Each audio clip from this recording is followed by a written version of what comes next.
This week on TGC News, Magpul supports guns, mid-length is the best length, and Remington and Colt fight for seats on the struggle bus.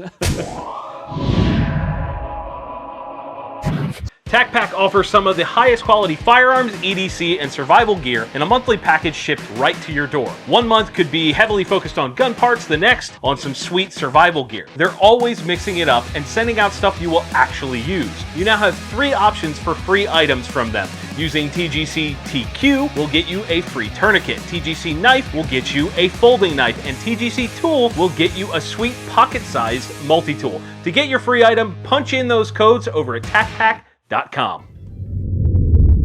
Welcome back to another episode of TGC News, the only gun news show that covers things you actually care about. My name is Jon Patton.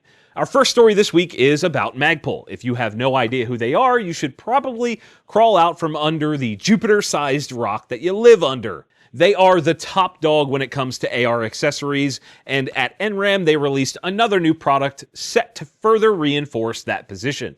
Yes, that was a pun.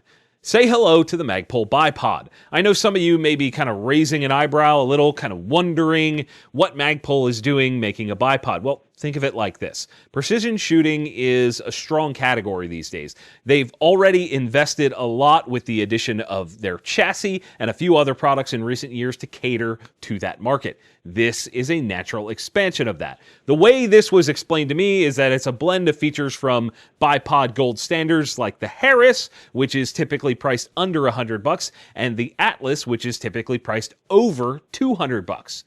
Let's break down the features on the Magpul. The leg internals are made from aluminum, the internals at the top are made from steel, and the outer legs are made from polymer. You just flick the legs down into position and you're ready to rock. You have 40 degrees of pan, that's your left to right movement, and 50 degrees of tilt. One of the more interesting things is that you can essentially unscrew the friction knob that you adjust the amount of rotation with to be able to rotate the bipod around and lock the rotation of pan to 0 degrees. And when you do that, you still maintain the tilt. The legs are listed as being 6.3 to 10.3 inches, so 4 inches of adjustment, and have the ability to swap feet with any Atlas pattern feet. It comes with rubber feet that kind of look like Devo hats. They point that out in their promo video. Convenient similarity to a Devo energy dome helps whenever a problem comes along and you must whip it. They have 3 different attachment methods available: M-LOK, Picatinny, and ARMS 17S, which I guess is some precision rifle nonsense. It sounds pretty sweet, right? Overall, this is a cool product. Well, here's the important part. These things are set to retail at $110. That right there is significant value if they hold up. Yeah, that's another pun. As far as I'm concerned, more options for bipods are never a bad thing. We have hundreds of options for guns in all kinds of price ranges, but the bipod selection is pretty weak in general. What do you guys think? Is this bipod going to end up on your rifles, or would you rather go with something that's been around for a while? And in Here Come the I Told You So's news, NSWC-Crane, or Naval Surface Warfare Center, Crane Division, has once again provided us with some excellent data. Last time we talked about how Keymod was going to go the way of the Buffalo according to their data, and this time we are learning about AR15 gas system lengths. Our friends over at Soldier Systems published a really solid analysis on the initial report, and I want to kind of share some of the highlights with you. The idea is that they were analyzing the gas system length for the M4A1 rifles used by our military. The core tests were focused on endurance, reliability, precision, muzzle velocity, terminal velocity at 100 yards, bolt speed, operation in low and high temperatures, that was negative 60 Fahrenheit and 160 degrees Fahrenheit, as well as barrel erosion. The testing is actually still underway, but we do have some interesting data so far. The testing has been taking place with 3 different 14.5-inch uppers utilizing M855A1 ammo. That's the new stuff with the exposed steel penetrator. They stated that normally they start to see accuracy degradation around 6,000 rounds with the carbine length gas system, but they had hit 12,600 rounds with the mid-length and seen no change in accuracy. That's interesting. They also stated that carbine length systems had 5 out of 65 total malfunctions happened during high temperature testing, and 27 out of 65 happened during low temperature testing, whereas the mid-length had 1 out of 30 during high temp and 16 out of 30 during low temp. Crane also noted the mean rounds between failures for the various temperatures. For high temp testing, it was 576 rounds between failures for the carbine and 2,800 for the mid. For the low temp, it was 333 rounds between for the carbine and 562 for the mid. Ambient temperature testing had 836 rounds between failures for the carbine and 1994 rounds between failures for the mid-length. So what does all that tell us? That the mid-length gas system, at least in this test, is significantly superior in terms of handling temperature fluctuations. As far as I'm concerned, this is a giant feather in the cap of the mid-length gas system, at least on a 14.5-inch barrel setup. Now, obviously, this doesn't answer all the questions, and with the testing still taking place, there is still more to learn, but these initial results are leaning heavily in the favor of the MIDI. If you want to see the more in-depth breakdown, there's a link to the Soldier Systems article below. In Struggle Bus news, Remington is crawling out of bankruptcy with a shareholder-approved reorganization plan. The plan will convert $775 million of debt into equity for their debtors. The CEO of Remington, Anthony Acitelli, said that they are excited about the future, producing quality products, serving their customers, and creating good jobs for their employees. On the back of one of the largest product recalls I've ever seen and general distaste for just about every new product they've released in recent years, I'm not sure some of that statement is true, but hey, good luck to them trying to correct the course and get back on track. Also riding the struggle bus, the company that probably has more frequent rides than Remington, Colt, is being sued by 2 different workers' unions for breaking a memorandum of understanding reached back in 2015. The unions claim that Colt laid off a bunch of folks and is now outsourcing in place of those people. I'm not exactly up to date on how unions work, but I find it pretty interesting to see that they could just sue Colt and determine how the company operates. That's weird to me. For reference, Colt filed Chapter 11 bankruptcy back in 2015 and has been struggling for quite some time overall, likely due to a weak consumer side of the business coupled with the loss of key military contracts.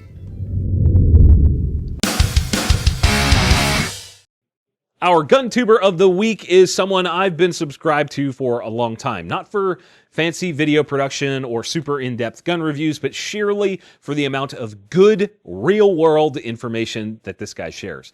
This channel is like a giant encyclopedia of ammunition data. Say hello to Buffman Range. Hey everyone, welcome back to the range. Got some more Freedom Munitions chronograph today.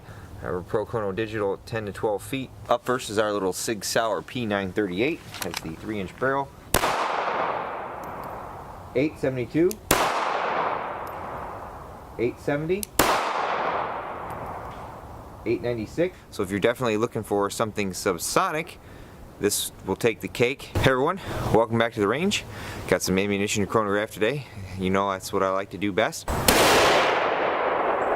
2911. Hey everyone, welcome back to the range. Per an agreement with Jay at Elite Ammunition, there will be no bullet deconstruction pictures of this ammunition because it is prototype. Definitely take a minute and go subscribe to Buffman, and don't forget to tell him TGC sent you. Links down in the description as always. Sharps Bros has taken their decades of experience in manufacturing and product design and created some of the most unique receivers for the AR15, AR10, and AK platform. With them, it's not just about unique rifles, it's also about excellence in craftsmanship. Starting from a rough sketch, then 3D modeled, and then finally machined from billet aluminum, Sharps Bros receivers are in a class of their own. To learn more, head over to sharpsbros.com. And it's time for More Friendly Fire, the segment where I answer your questions from all over social media. This week, the questions are coming from the Gun Collective Facebook page. Our first question is from Jason Gonzalez, and he says, are guns more expensive than your previous hobbies? No. I'm the kind of guy that goes full bore into any hobby, so they're all expensive. It doesn't matter.